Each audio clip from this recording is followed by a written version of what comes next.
Hicron yana eşigin koktu, armon shamoli to'xtovsiz geldi. Tanamda og'riqlar, yuragim tildi.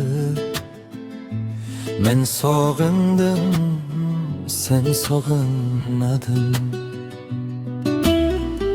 Hicron yig'laydi visol qanida, kel zulmatdan qutqar meni de.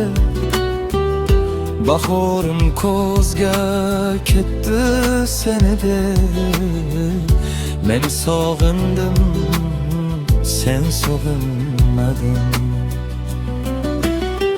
Ko'zlaring tuzor, ko'cha tor bo'ldi.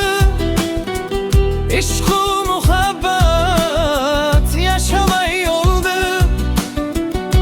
Qo'limda piyola sharobga to'ldi. Men sog'indim, sen sog'inmading.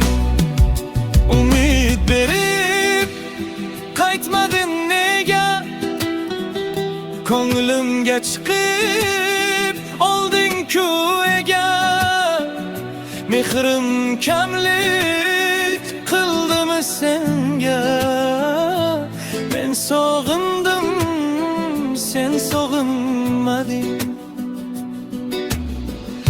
Oshiq bo'ldim-u devona bo'ldim. Ishq ko'chasida sarsona bo'ldim. Sevdim ammo sevilmay qoldim. Men sog'indim, sen sog'inmading. Hazon rezgidek rangim kuz oldi.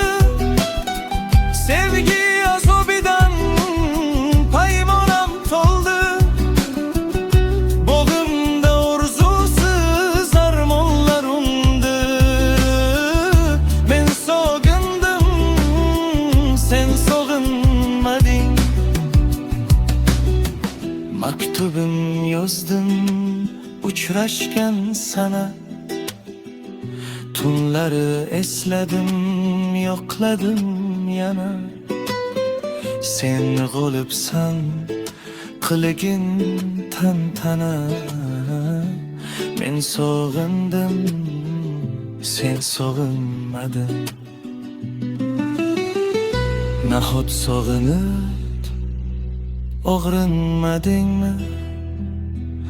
Uchrashgan sanani